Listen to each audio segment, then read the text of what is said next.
할렐루야. 찬양은 우리를 항상 예수 그리스도의 십자가로 인도하는 줄로 믿습니다. 그래서 우리가 찬양을 바로 하면 십자가 앞에서 나와 하나님과의 관계가 올바로 되는 줄로 믿습니다. 이 시간 박수치며 함께 찬양하겠습니다. 주의 곁에 있을 때, 주의 곁에 있을 때 마음이 든든하오니, 주여 내가 살 동안 인도하여 주소서. 주여 주여 나를 인도하소서. 빠른 세상 살 동안 주여 인도하소서. 피난처인 예수여, 피난처인 예수여, 세상 물결 험할 때 크신 은혜 베푸사 나를 숨겨주소서. 주여 주여 나를 인도하소서. 빠른 세상 살 동안 주여 인도하소서. 세상 풍파 지난 후, 세상 풍파 지난 후 영화로운 나라와 눈물 없는 곳으로 들어가게 하소서.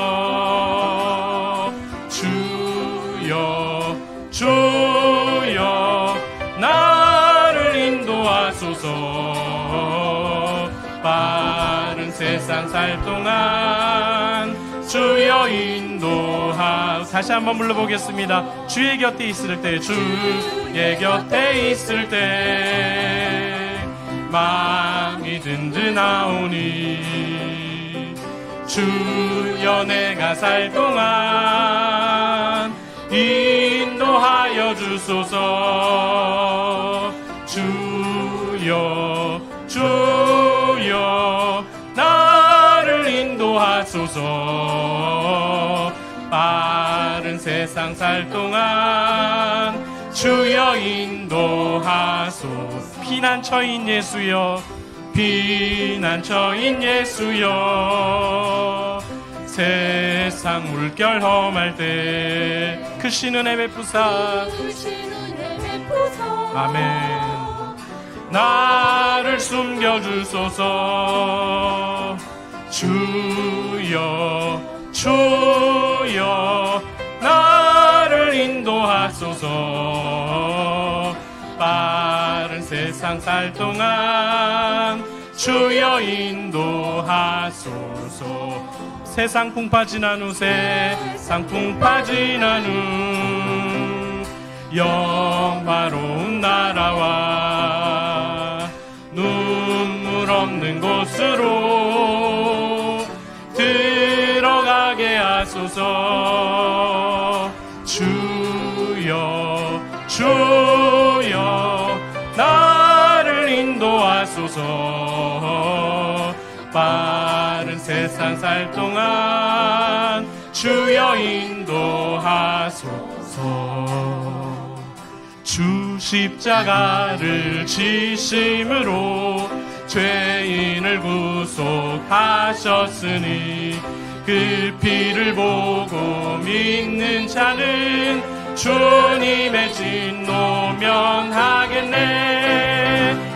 내가 그 피를 유월절 그 양의 피를 볼 때에 내가 널 넘어서 가리라. 흉악한 죄인 괴수라도 예수는 능히 구원하네. 온몸을 피에 담글 때에 주님의 진노 면하겠네. 내가 그 피를 유월절 그 양의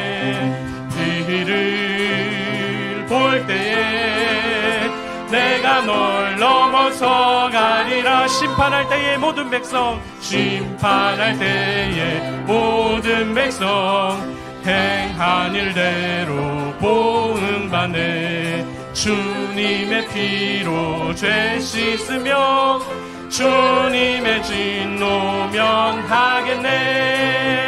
내가 그 피를 유월절 그 양의 피를 볼 때에 내가 널 넘어서 가리라. 아멘. 구주의 사랑, 구주의 사랑 크신 은혜 보혈의 능력 의지하세.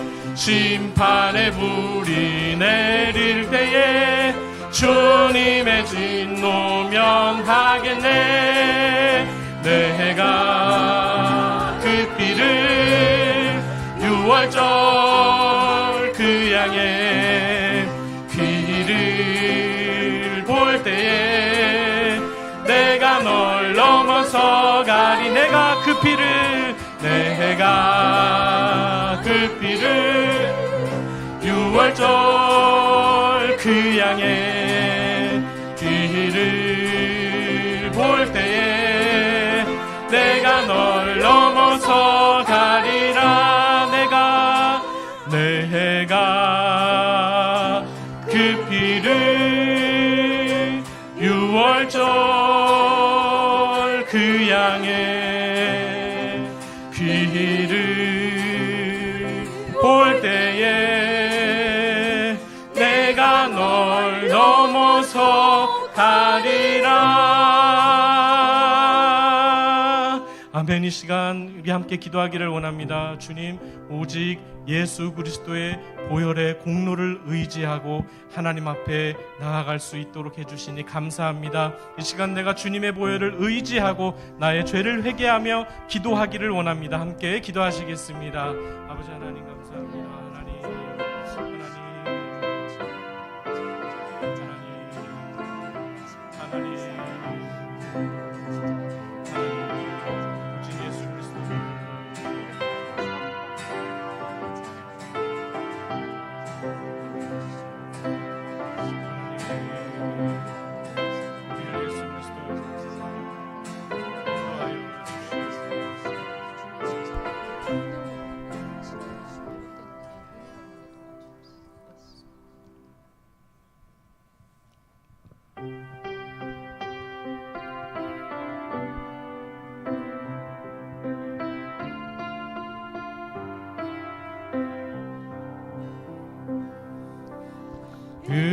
은혜로만 들어가네. 은혜로만 선다네. 우리의 노력이 아닌 어린 양의 보혈로 그분의 임재 가운데, 그분의 임재 가운데 오라 하시네. 우리를 부르신 그곳 은혜로 들어가네.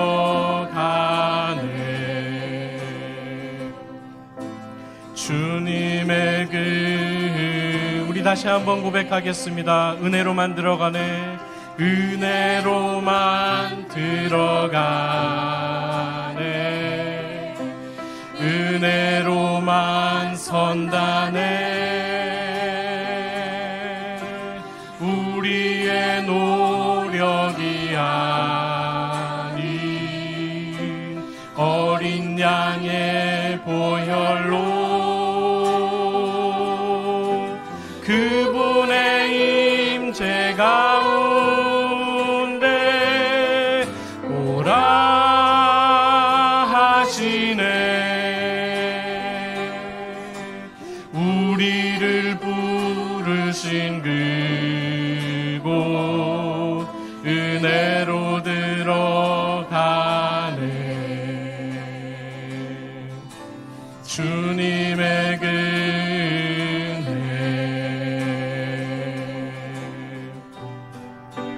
범죄한 우리가 어찌 서리요.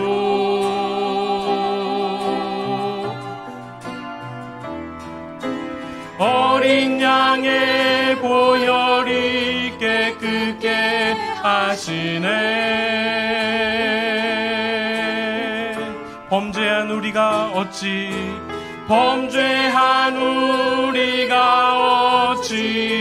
서리요.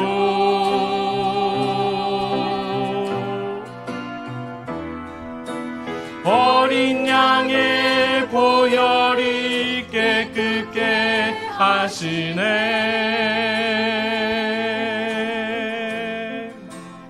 은혜로만 들어가네. 은혜로만 선다네. 우리의 노력이 아닌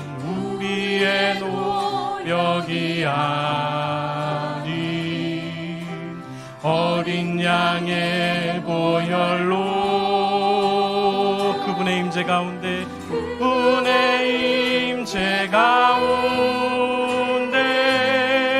오라 하시네. 우리를 부르신 그곳 은혜로 들어가네. 주님의 은혜.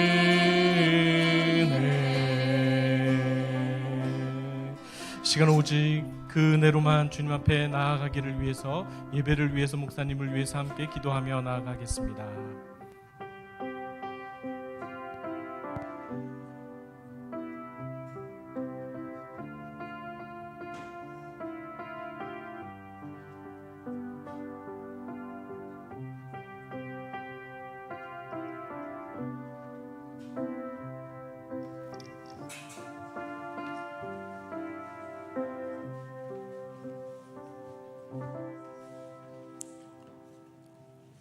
은혜와 자비와 사랑이 무한하신 우리 주 여호와 하나님,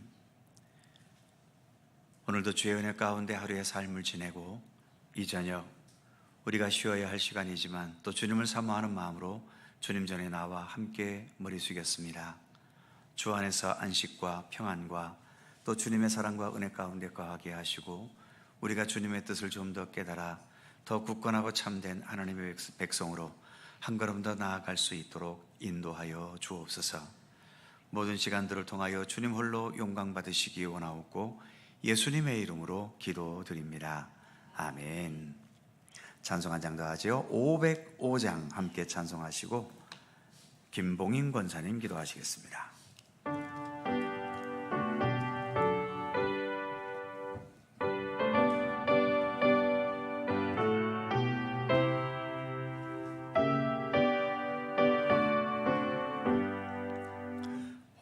세상 위하여 나 복음 전하리. 만 백성 모두 나와서 주 말씀 들으라. 죄 중에 빠져서 헤매는 자들아, 주님의 음성 듣고서 너 구원 받으라. 전하고 기도해 매일 증인 되리라. 세상 모든 사람 다 듣고 그 사랑 알도록 온 세상 위하여 이 복음 전하리. 저 죄인 회개하고서 주 예수 믿으라. 이 세상 구하려 주 돌아가신 것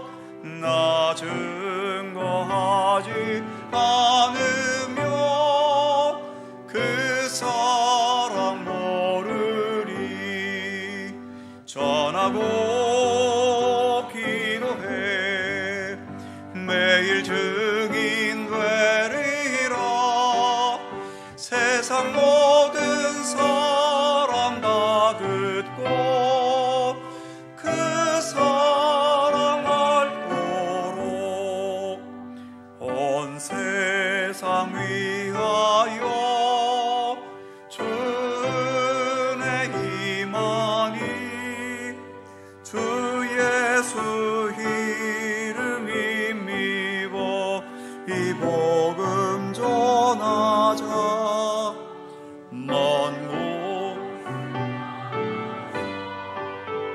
전하지 못해도 나 어느 곳에 있든지 늘 기도 힘쓰리. 전하고 기도해 매일 증인 되리라.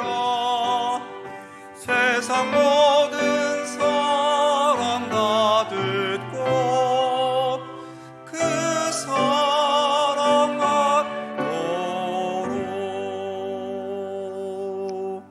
아멘.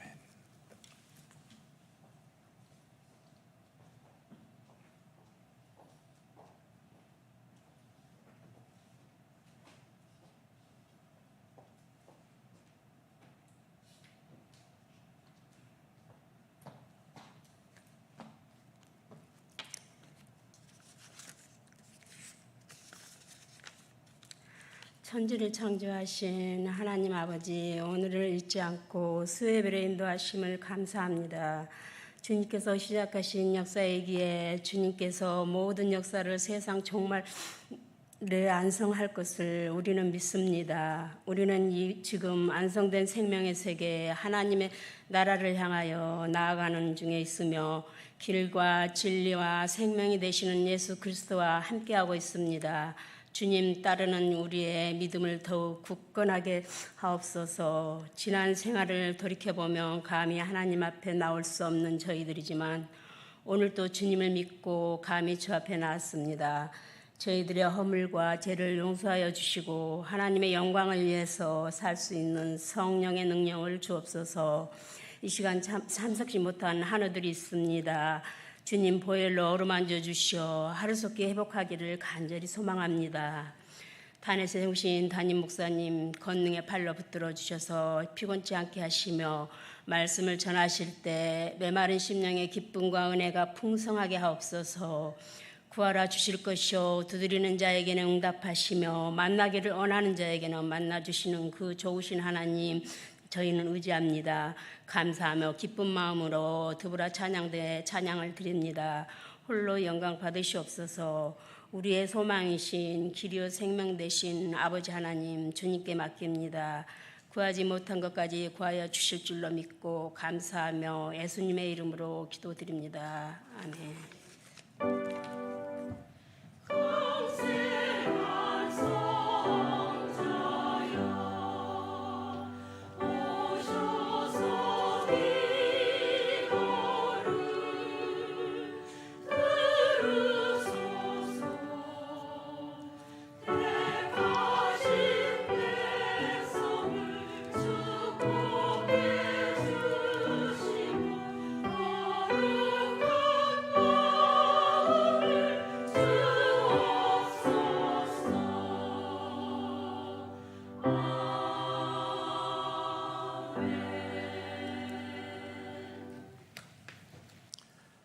성경 말씀 함께 보지요. 신약 사도행전 15장 1절입니다.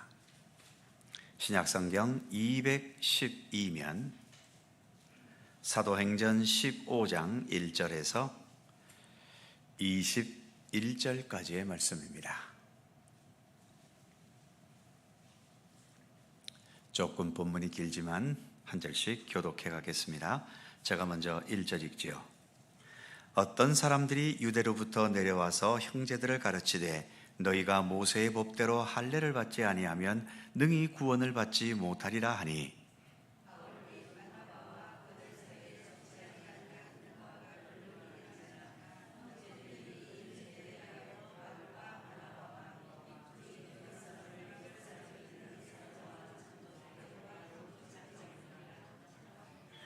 그들의 교회의 전송을 받고 베니게와 사마리아로 다니며 이방인들이 죽게 돌아온 일에 대하여 형제들을 다 크게 기쁘게 하더라.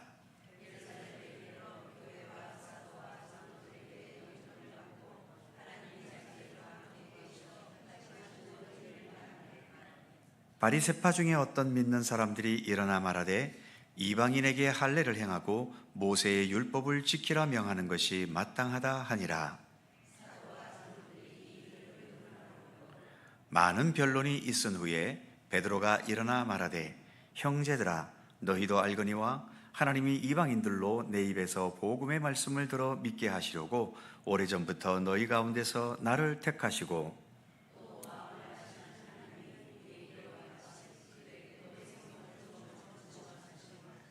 믿음으로 그들의 마음을 깨끗이 하사 그들이나 우리나 차별하지 아니하셨느니라.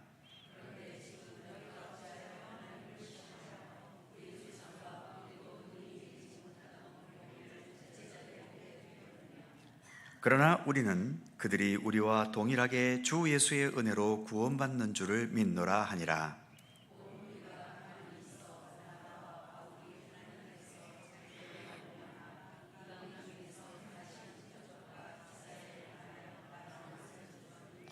말을 마침에 야고보가 대답하여 이르되 형제들아 내 말을 들으라.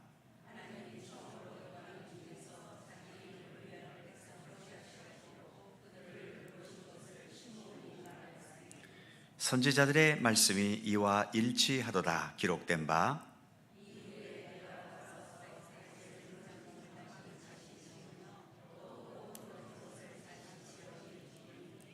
이는 그 남은 사람들과 내 이름으로 일컬음을 받는 모든 이방인들로 주를 찾게 하려 함이라 하셨으니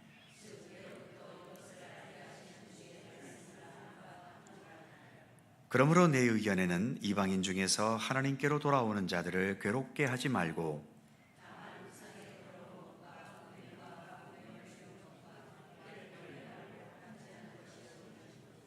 다 같이 이는 예로부터 각 성에서 모세를 전하는 자가 있어 하더라. 아멘. 오늘도 이 말씀 속에서 주님의 크신 은혜가 함께 하실 것을 믿습니다. 더불어 찬양대 찬양합니다.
아멘. 감사합니다.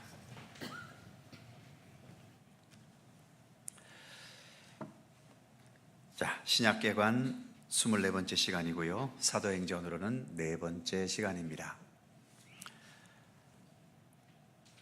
결론 부분에도 미리 나오는 이야기지만 사도행전은 물론 이제 사도들이 행한 것을 기록해서 사도행전이지만 그러나 성경이 단순한 사람의 이야기는 아니지 않습니까? 하나님의 말씀이기 때문에 그 사도들을 통해서 함께 역사하셨던 성령님의 역사, 그래서 사도행전은 성령행전이라고도 부른다고 했죠. 그리고 성령께서 행하시는 일들이 여러 가지가 있죠. 사도행전 1장 8절처럼 오직 성령이 너희에게 임하시면 너희가 권능을 받고, 우리는 주로 성령의 역사 그러면 이제 권능이 강해지는 것을 보통 먼저 떠올리는데요. 아무래도 사도행전 1장 8절 때문이겠죠. 그러나 실제로 사도행전 2장에 우리가 지난번에도 다뤄봤던 것처럼 최초로 오순절 그 성령 강림 사건 때의 그 성령님은 권능도 권능이지만 무엇보다 소통의 영이셨지요.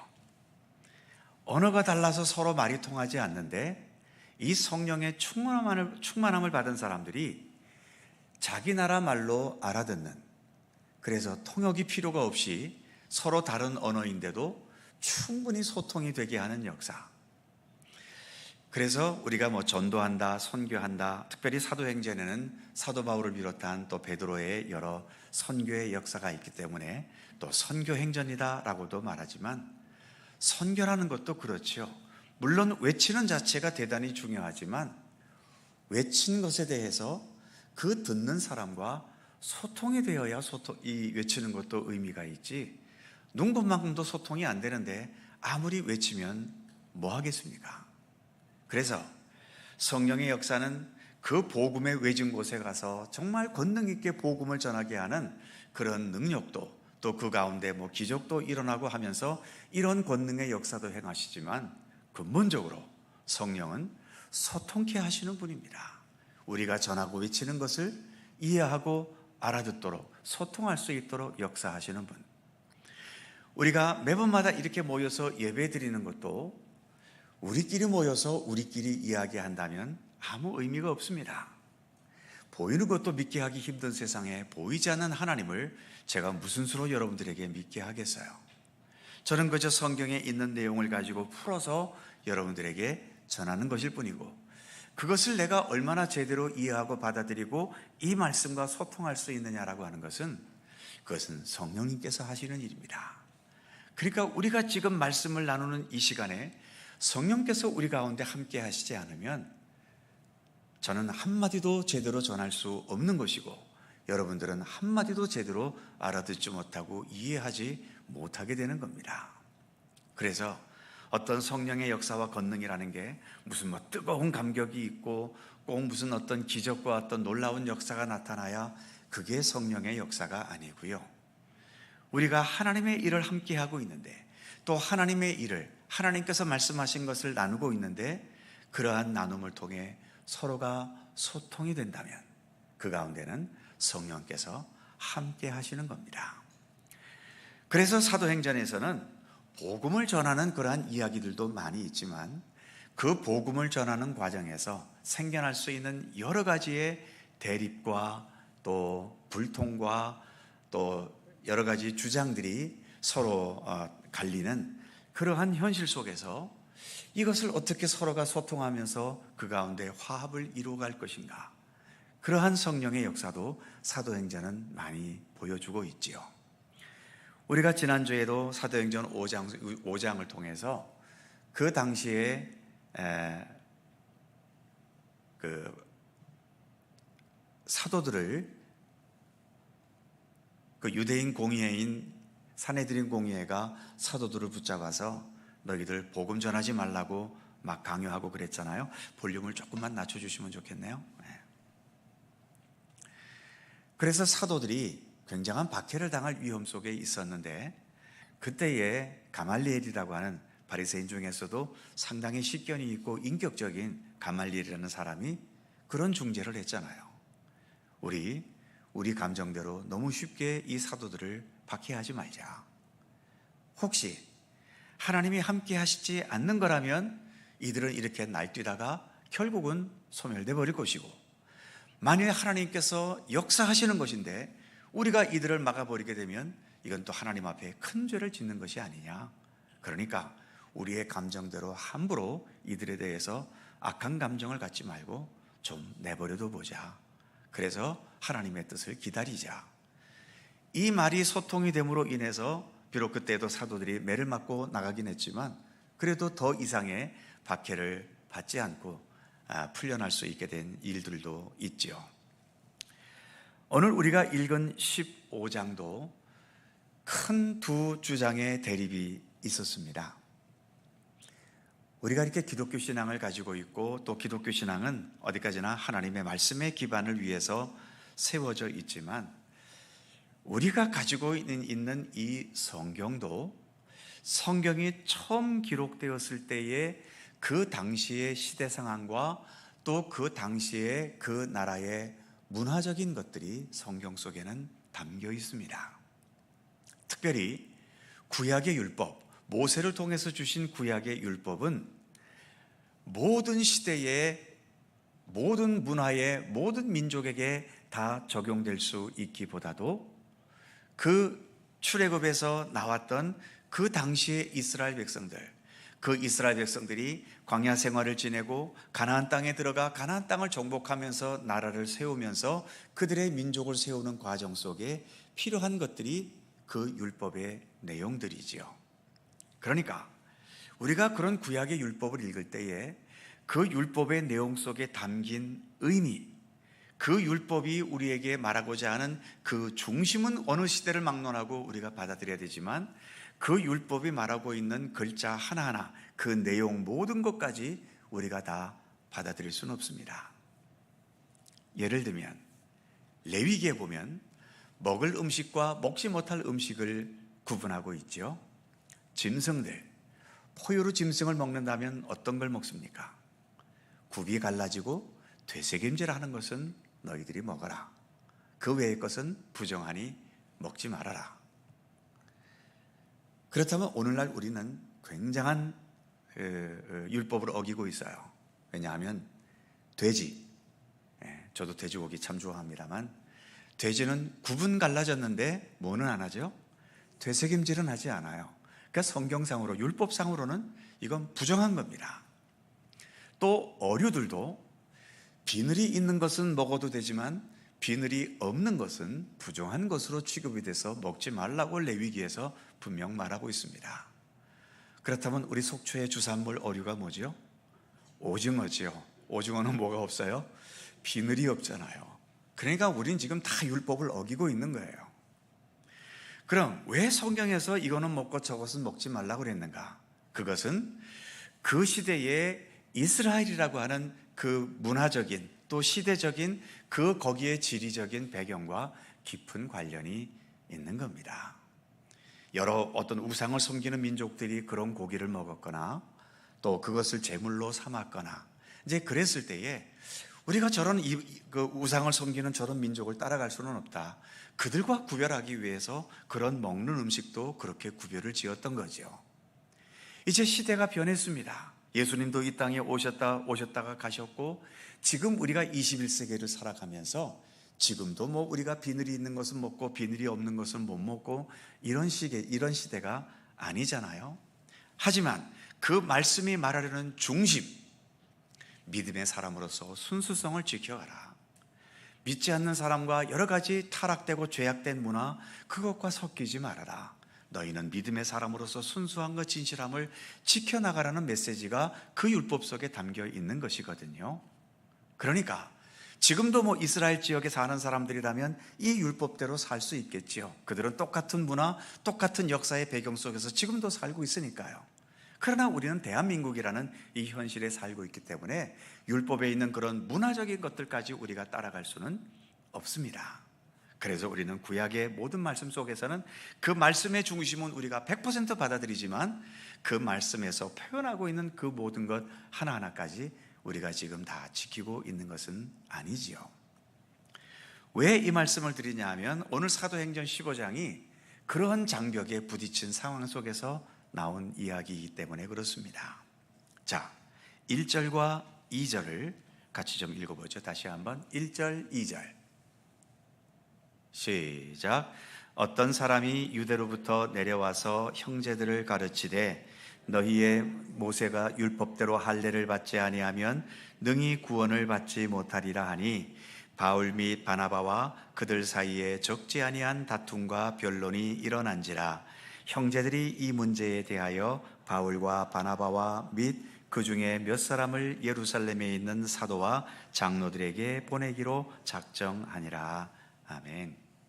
자, 이 상황은 바울과 바나바가 이방인들의 교회인 안디옥 교회라고 하는 오늘날의 터키 지역이죠. 예루살렘에서 상당히 멀리 떨어져 있는 그 안디옥이란 지역에 이방인의 교회가 세워졌고, 그 이방인 안디옥 교회를 이끌어갈 지도자로 바울과 바나바가 그 교회에 오늘날을 말하면 저와 같은 목사로서 거기에 가게 된 겁니다. 이제 그래서 거기서 1년 동안 사역을 하다가 이 안디옥 교회에서 자기들도 선교를 받아서 이방인의 교회로 세워졌는데, 이 안디옥 교회는 바울과 바나바를 어찌 보면 그 교회에서 가장 우수한 인재라고 할 수 있는 바울과 바나바를 선교사로 파송을 한 거예요. 그래갖고 그때부터 바울이 1차, 2차, 3차 전도 여행까지, 학자에 따라서는 4차 전도 여행까지 했다고 말하는 학자들도 있습니다만, 아무튼 그래서 이 안디옥 교회의 파송을 받아서 바울이 본격적인 이방인을 위한 선교 사역을 행했던 거죠. 이제 1차 전도 여행을 끝나고 돌아왔는데, 이 안디옥 교회에 예루살렘으로부터 온 유대인, 오늘 1절에서 말하고 있죠. 이 유대인이 와서 안디옥 교회 성도들에게 뭐라고 말하냐 하면, 너희도 우리 유대인들처럼 할례를 받아라. 할례를 받지 못하면 너희는 구원받지 못한다. 여기서 할례를 받으라고 하는 것은 할례 자체만을 말하는 것이 아니라 구약에 있는 율법 그대로 우리 유대인들이 지키는 것처럼 너희 이방인들도 똑같이 지켜야 한다는 것을 말하고 있는 거죠. 그런데 바울도 바나바도 유대인이지만 이 바울과 바나바는 이방인의 선교사로 부름을 받아서 이방인들에게 복음을 전하고 있잖아요. 복음을 전할 때에 예수 그리스도 복음이면 충분했습니다. 우리가 구원을 얻는 것이 할례를 통해서 구원을 얻거나 어떤 율법을 준수해서가 아니라, 바울이 늘 강조하는 것처럼 오직 믿음으로 말미암아. 무엇을 믿습니까? 예수 그리스도를 믿고 예수님의 부활과 또 그 예수님의 십자가를 통한 대속의 은총, 이렇게 예수 그리스도를 믿는 이 믿음 하나만으로도 우리가 그리스도인으로서 하나님 나라의 백성으로서 살아가기에 충분하다고 바울은 여겼던 거죠. 그리고 오히려 예수 그리스도 외에 다른 어떤 조건이 있어야 구원을 얻는다고 할 때, 오히려 이 예수 그리스도 십자가와 부활의 이 능력이 감소되고 또 그것이 그 가치가 떨어질 위험이 있기 때문에 오로지 우리가 구원받는 것은 예수 그리스도 한 분뿐이다. 100% 예수 그리스도를 통해서만 구원을 받을 수 있다는 복음을 이방인들에게 전했고, 그렇게 전했을 때 이방인들이 그 예수 그리스도 복음을 듣고 회심하게 되고, 그래서 교회를 세우는 역사들이 무수하게 일어났잖아요. 그런데 난데없이 이 유대인들이 와가지고 기독교의 원천은 예수님은 유대인이고 모든 뿌리는 유대인에게 있으니까 너희들도 유대인들처럼 율법을 지키고 할례를 받아야 된다. 그래야 구원을 받는다. 이런 식으로 가르치는 겁니다.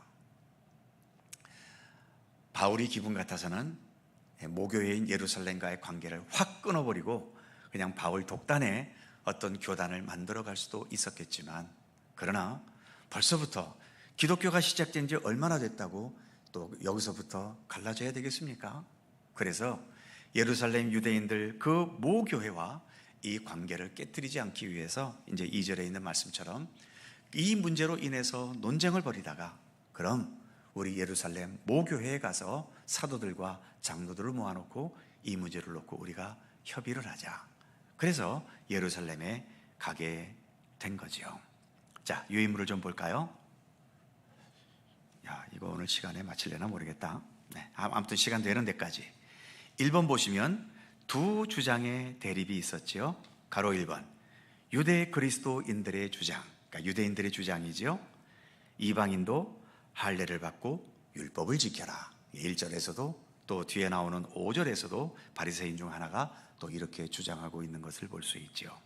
반면 두 번째 보시면 바울과 바나바, 이들은 이방인을 위한 선교사들이었죠.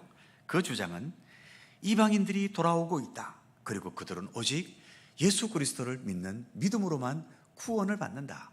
그게 예수님께서 우리에게 가르치신 복음이다. 이렇게 주장하고 있는 거죠. 그래서 이 둘 사이에 뚜렷한 대립이 있기 때문에 3번에 있는 것처럼 예루살렘 사도와 장로회의에 중재를 요청한 겁니다. 그래서 예루살렘에서 이 문제를 받아들고 사도들과 또 여러 장로들이 모여서 이 문제를 심도 있게 논의했죠. 많은 변론이 있었다고 본문에서 말합니다. 그렇게 변론하는 중에 베드로가 이제 의견을 내게 된 거지요. 그게 7절에서부터 11절까지의 말씀입니다. 자, 아까 읽었지만 다시 한 번만 더 보지요. 자, 일단 7절 첫 부분에 보면 많은 변론이 있은 후에, 이것 때문에 많은 변론이 있었다는 거지요. 그러면서 이제 베드로가 점점 의견을 한 군데로 모아가기 위해서 이렇게 발언을 하고 있는 겁니다. 자, 발언 내용을 아까 읽었지만 다시 한 번만 더 읽어보죠. 7절에서 11절까지입니다. 시작.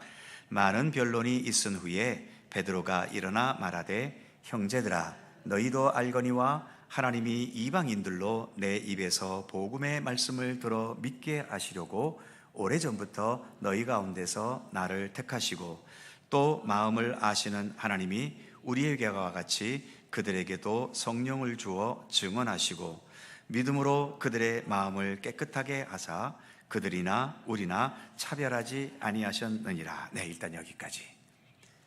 베드로도 고넬료라고 하는 이방인 로마 백부장에게 가서 복음을 전한 적이 있잖아요. 그때에 고넬료 가정에게도 성령이 임해서 회심하게 되는 역사가 있었습니다. 베드로는 나는 유대인들에게만 복음을 전하겠다고 마음을 먹었는데 어쨌든 하나님께서 이 베드로를 강압적으로 끌고 가셔서 고넬료 가정에 복음을 전하게 하신 겁니다. 베드로도 이것을 경험했기 때문에 나도 경험해 봤는데, 이방인들, 내가 고넬료의 집에 가서 고넬료에게 할례를 행한 것도 아니고 단지 예수 그리스도 복음을 전했는데 그 집에도 성령이 임해서 그들이 회심하고 세례를 받고 그래서 지금 그리스도인으로 살아가고 있다. 그래서 내가 보기에 하나님은 지금 유대인이나 이방인이나 전혀 차별하지 않으시는 하나님이시다. 그렇게 논리를 펴가고 있죠. 그러면서 또 발언을 이어갑니다. 10절 11절이죠. 같이 읽습니다. 10절 11절 시작. 그런데 지금 너희가 어찌하여 하나님을 시험하여 우리 조상과 우리도 능히 매지 못하던 멍에를 제자들의 목에 두렸느냐. 그러나 우리는 그들이 우리와 동일하게 주 예수의 은혜로 구원받는 줄 믿노라 하니라. 아멘. 베드로가 아주 결정적인 말을 했죠. 10절 마지막에 있는 것처럼 우리 조상과 우리도 능히 매지 못하던 멍에. 그러니까 유대인들이 유대 민족을 형성하고 그때까지 철저하게 모든 율법과 또 모든 할례와 이것을 다 행했을까요? 그러지 못한 사람들 많습니다. 이스라엘이 왜 망했습니까? 율법을 따르지 않으니까 망했던 거지요. 율법을 따르지 않아서 망했던 역사가 있는데, 그러니까 이스라엘이 하나님으로부터 모세를 통해 직접 율법을 받았으면서도 그 율법대로 못 살았다는 것은 율법이 지금 베드로가 표현하는 것처럼 무거운 멍에와 같았던 겁니다. 물론 이 율법이 이스라엘 백성들을 형성하는데 중요한 역할을 한 것은 사실이지만 그 이스라엘 백성들도 모두가 다 지키기에는 이 율법은 너무 무거웠던 거죠. 십계명만 해도요, 굉장히 십계명은 단순하기 때문에 쉬울 것 같지만 십계명도 굉장히 어렵습니다. 자, 제1계명 뭐죠? 너는 나 외에 다른 신을 두지 말라. 우리가 다른 신 안 두는 것 같지요? 다른 신 많이 둡니다. 하나님보다 어느 순간적으로는 더 중요하게 여겨지는 게 많잖아요. 일단 이 시대에 하나님보다 더 중요하게 여겨질 때가 많은 제1호가 뭡니까? 뭐니 해도 돈이지요. 돈 문제 앞에서는 신앙이고 뭐고 없어요. 돈 문제로 서로가 대립하게 되면 거기는 뭐 가족이고 뭐고 간이 없잖아요. 가족들끼리도 돈 문제가 얽혀보세요. 이런 천철지 원수가 어디에 있습니까? 그러니까 이 시대에도 우리는 10계명, 1계명조차도 벌써 지키지 못하는 거예요. 2계명, 너를 위하여 새긴 우상을 만들지 말라. 우상을 만들지 말라는 것은 무슨 불상을 만들고 무슨 어떤 다른 우상의 신상을 만들고 그게 아니지요. 우상은 눈에 보이잖아요. 하나님은 눈에 안 보이는 분이고요. 그러니까 보이지 않는 하나님을 보이는 형상으로 대체하지 말라는 겁니다. 하나님은 안 보이는 하나님으로 그냥 믿고 따르고 그렇게 따라야, 우리 마음 깊은 곳에서 따라야 되는 거예요. 그런데 우리도 믿다 보면 하나님이 어떤 형상으로 좀 나타나지 않는가? 돈이라는 형상, 또는 내 소원이 이루어지는 형상, 내 욕망과 내 뜻대로 되어지는 그러한 것에서 하나님이 나타나지 않을까? 자꾸 하나님을 어떤 형상 속에서 이해하려고 하는 그런 의도들이 우리에게는 있어요. 그러니까 한마디로 이 구약의 율법 가장 단순한 10계명조차도 우리는 지키기 참 어렵다는 겁니다. 가장 유명한 제5계명 무엇이죠? 내 부모를 공경하라. 자신 있습니까, 여러분? 나는 나야말로 내 부모를 100% 공경했다고 할 수 있나요? 물론 행동으로는 할 수 있어요. 속에서는 아주 힘들어 죽겠지만 그래도 아이고 어머님 아버님 하면서 그렇게 모실 수 있는데 속에서는 여러 가지 잡다한 생각들 많지요. 정말 순수하게 부모 공경한다는 것도 그렇게 쉬운 문제 아닙니다. 우리가 율법 잘 지키는 것 같지만 율법 잘 못 지켜요. 지킬 능력도 없고요. 베드로는 그도 유대인으로서 지내오면서 이 율법이 우리에게 무거운 멍에였구나라고 하는 것을 인식하고 있는 거죠. 그런데 이것을 이방인에게까지 멍에를 진다?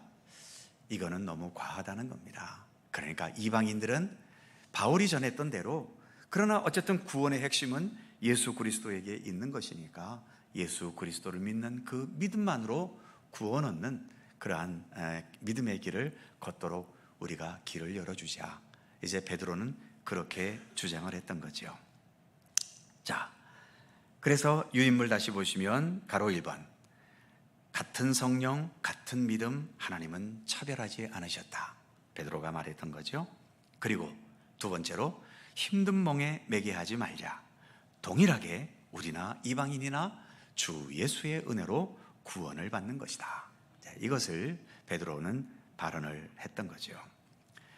그러면서 짧게 말하고 있지만 12절에 유인물 3번에 있는 것처럼 바나바와 바울의 선교 현장에 대한 보충 발언이 있었습니다. 12절 말씀까지만 좀 읽어볼까요? 12절 시작. 온 무리가 가만히 있어 바나바와 바울이 하나님께서 자기들로 말미암아 이방인 중에서 행하신 표적과 기사에 관하여 말하는 것을 듣더니, 그렇죠. 바울과 바나바는 지금 먼저 말한 베드로나 또는 막 변론을 하고 있는 그 두 주장은 어찌 보면 교리적인 논쟁이라고 할 수 있겠지요. 하지만 지금 바나바와 바울은 벌써 1차 전도 여행을 다녀왔잖아요. 그 소아시아 지역을 다니면서 여러 가지의 복음 전파의 과정을 경험하고 겪었고, 그 속에서 있었던 여러 가지의 결실들과 열매들, 그 가운데 역사하셨던 성령님의 역사와 하나님의 손길을 이들은 실감나게 경험했던 사람들 아닙니까? 그것을 그 회의석상에서 우리가 이방인을 위해서 선교해 보니 이런 일이 있었다, 저런 역사가 있었다, 우리가 율법, 할례 이런 거 전혀 없었지만 그럼에도 그 이방 세계 속에 예수 그리스도의 복음이 확장되고 교회가 세워지고 이처럼 구원의 역사는 변함없이 있었다라고 하는 것을 이론적으로가 아니라 그들이 실제 선교 현장에서 있었던 모든 것들을 말하면서 그 주장을 뒷받침해 갈 수 있었던 거지요. 이런 것들이 발언이 되고 또 이것이 설득력이 있으면서 점점 이제 회의는 좋은 결론을 향해서 나아가고 있는 것을 보여주고 있죠. 그래서 유인물 그 다음 4번에 보시면 이제 최종 판결을 누가 내리냐 하면 야고보라고 하는 분, 이 야고보는 예수님의 12제자 중에 야고보가 아니라 예수님의 동생으로 알려져 있는 야고보가 있는데 아마 예수님의 동생이어서인지 그때 그 예루살렘의 사도회의에서 거의 회장격에 있던 분으로 알려져 있어요. 이분이 최종적으로 판결을 하게 된 겁니다. 본문을 읽어봤으니까 시간이 없어서 또 읽지는 않겠고요. 두 가지를 말했습니다. 첫 번째는 유인물에 있는 것처럼 1번, 이방 선교는 선지자들의 말씀과도 일치한다. 그러니까 구약에는 이방 선교에 대한 것이 없었는가? 구약에도 이방 선교가 있다는 거죠. 이 세상 모든 곳곳에 주님의 진리와 복음의 빛이 비춰질 것을 명령하는 그러한 내용들이 많이 있었고요. 또 약간 좀 개망나니 같은 선지자였지만 요나 선지자 같은 사람은 그 당시에 이스라엘을 위협하고 있던 아수르 그 수도인 니느웨에 가서 거기서 복음 전한 역사들도 있고요. 그래서 이방 선교는 선지자들의 말씀과도 일치한다라고 하는 겁니다. 그리고 두 번째는 이방인에게 무거운 짐을 지게 하지 말자. 베드로의 말처럼 우리도 때로는 율법이 무거울 때가 있는데 이 율법의 무거운 짐을 다른 이방인들에게까지, 그리고 예를 들어서 제사를 드릴 때에 짐승으로 잡아 제사를 드리는데 이스라엘 지역은 목축업이 잘 발달되어 있으니까 그렇게 제사를 드리는데 농사 짓는 나라에서 그렇게 그런 그 짐승으로 제사를 드리게 된다면 이건 제사 드리기도 어렵잖아요. 그러니까 이런 것은 문화적인 문제이고 환경적인 문제이니까 이러한 것들은 또 그들의 형편에 맞게 하나님께 예배하고 또 우리 하나님을 섬길 수 있는 어떤 그러한 길들을 또 같이 생각해 나가는 그러한 문을 열어주게 되었던 겁니다. 자, 결론을 맺죠. 다섯 번째, 예루살렘 사도회의가 주는 중요한 의미가 있습니다. 자, 1번 보시면 유대인만을 향한 유대주의에서 벗어나 이방인에게 복음 전하기를 공식적으로 허락하면서, 그 다음 뭐라고 되어 있죠? 기독교가 세계적인 신앙이 되게 했던 중요한 결정입니다. 만일 여기에서 통과되지 못했다면 기독교는 유대인들만의 신앙으로 있다가 역사 속에 소멸되어 버렸을지도 모릅니다. 하지만 여기에서 정말 중대한 결단을 통해 기독교가 유대인들만이 아니라 이제는 온 세계 백성들을 향한 기독교가 되게 하는, 그래서 이 유대 그리스도인들이 자신들의 어떤 생명처럼 여기는 율법과 할례를 이방인들에게는 부과하지 않는 이것을 결정했기 때문에 기독교는 이처럼 온 세계를 향해 퍼져가는 신앙이 될 수 있었다는 거죠. 자, 이것이 역사적으로 중요한 의미가 있지만 또 한 가지 중요한 의미는 두 번째 가로 2번에 있는 것처럼 성숙한 회의 과정과 결정입니다. 이게 굉장히 치열하게 대립할 수 있는 그러한 사안임에도 불구하고, 물론 아까 7절에 많은 변론이 있었다고 말하지요. 아마도 치열한 논쟁이 있긴 있었을 거예요. 그런데도 그런 과정을 거쳐서 성숙한 결론으로 나아갈 수 있었다라는 것에서 이들의 회의가 얼마나 성숙한 회의였는가를 볼 수 있는 거죠. 정치 얘기는 하고 싶지 않습니다만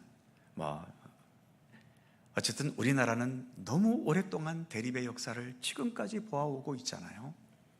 남과 북이 대립된 것도 해방 이후에 남과 북이 갈라서고서 지금까지 한 번도 서로가 평화적인, 물론 중간중간에 어떤 회담도 하고 어쩌고 저쩌고는 있었습니다만 한 번도 서로를 향한 총칼을 거둔 적이 없는, 지금은 오히려 더 심화되어가는 이런 대립의 현실을 보여주고 있고요. 또 정치라는 것이 본래 여당과 야당이 서로 다투게 되어 있는 것은 분명한데 그 다툼도 뭔가 건설적인 결과를 내면서 다투어야 되는데 지금 우리의 대립은 전혀 건설적이지를 못하고 이렇게 그냥 치고받고 싸우면서 국민들을 지치게 하고 또 미래에 대해서 자꾸 절망하게 하는 이러한 현실들만 자꾸 일어나고 있지 않습니까? 참 이 대립은 어쩔 수 없습니다. 서로가 토론도 해야 되고 논쟁도 해야 되겠죠.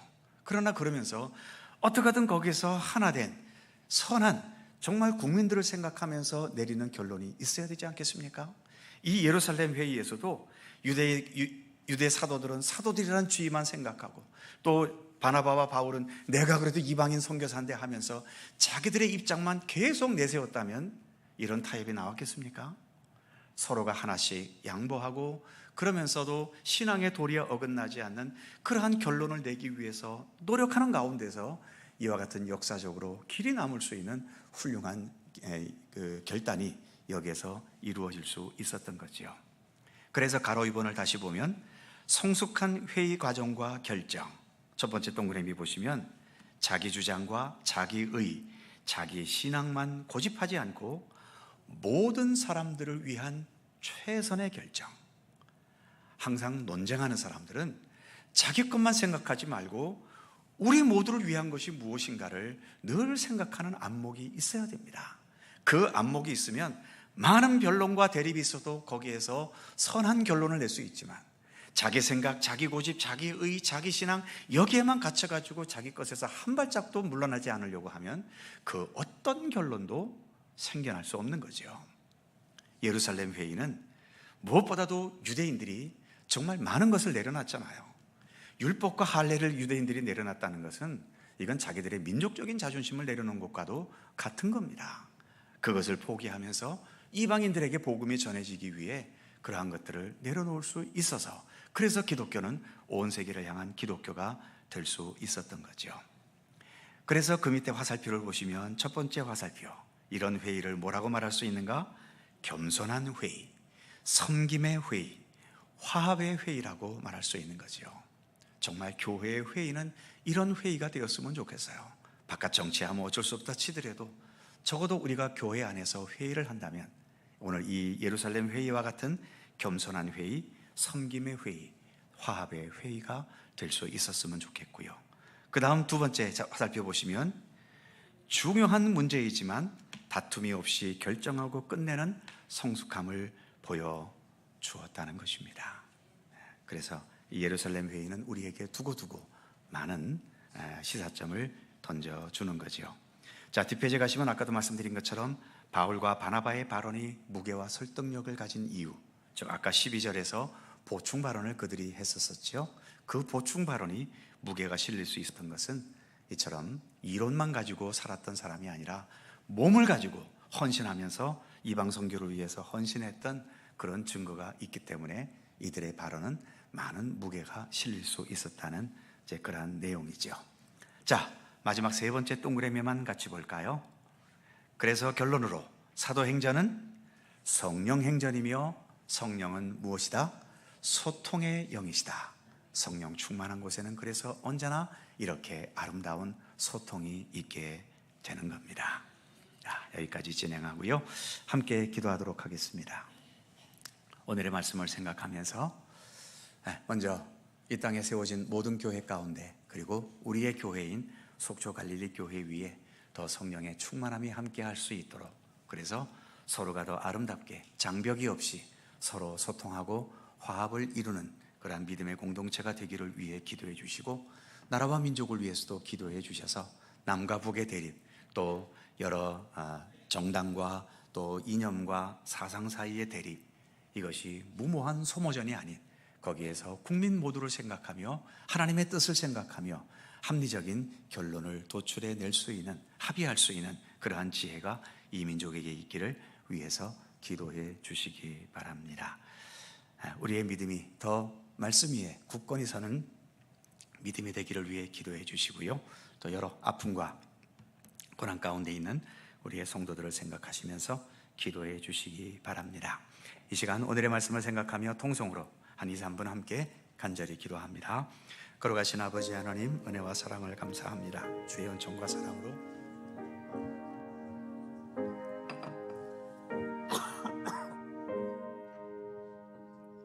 이끌어 주시고 함께 해주심에 감사드립니다.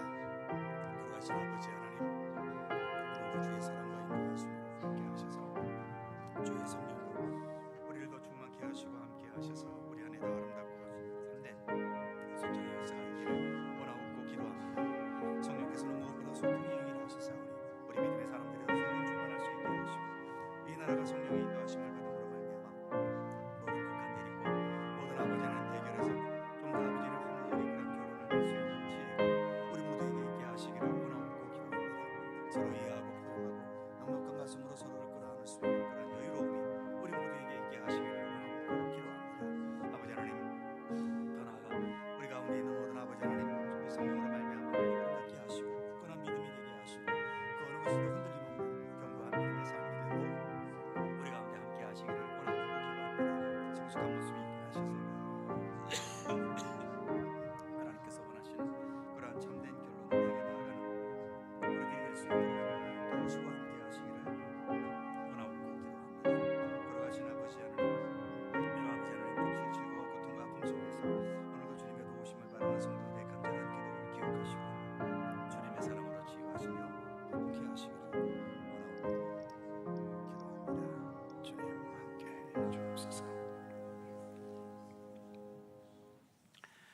은혜와 사랑이 풍성하신 주 여호와 하나님, 기독교가 세계의 신앙이 될 수 있는 그 결정적인 출발점을 오늘과 말씀을 통해서 함께 살펴보았습니다.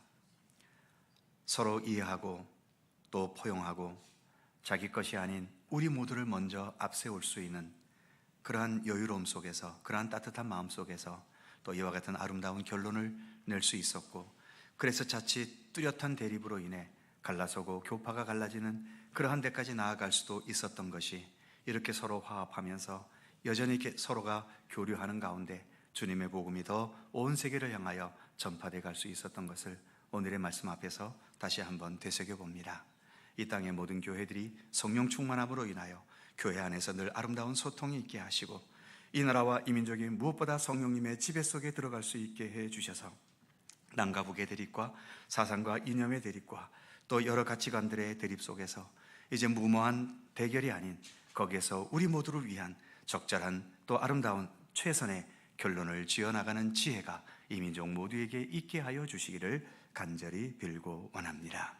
오늘도 이 저녁에 주님 앞에 나와 함께 머리 숙인 저희들 모두에게 주의 영으로 더 충만케 하시고 주님과 동행하는 믿음의 기쁨과 평강 가운데 늘 살아가도록 우리를 인도하여 주옵소서.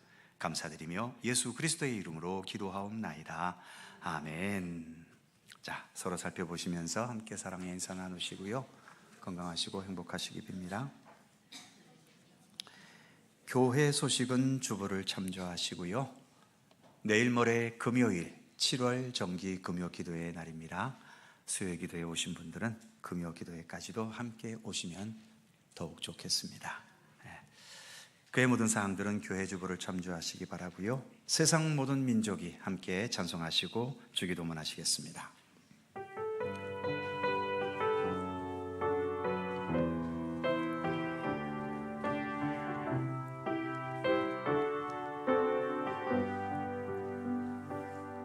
세상 모든 민족이 구원을 얻기까지 쉬지 않으시는 하나님, 주의 심장 가지고 우리 이제 일어나 주 따르게 하소서. 세상 모든 육체가 주의 영광 보도록 우릴 부르시는 하나님, 주의 손과 발 되어 세상을 치유하며 주 섬기게 하소서. 물이 바다 덮음같이 여호와의 영광을 인정하는 것이 온 세상 가득하리라. 물이 바다 덮음같이, 물이 바다 덮음같이, 물이 바다 덮음같이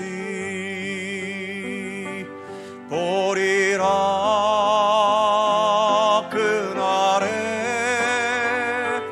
주의 영광 가득한 세상, 우리는 듣게 되리. 온 세상 가득한 진리의 함성, 물이 바다 덮음같이 여호와의 영광을 인정하는 것이 온 세상 가득하리라. 물이 바다 덮음같이, 물이 바다 덮음같이, 물이 바다 덮음같이.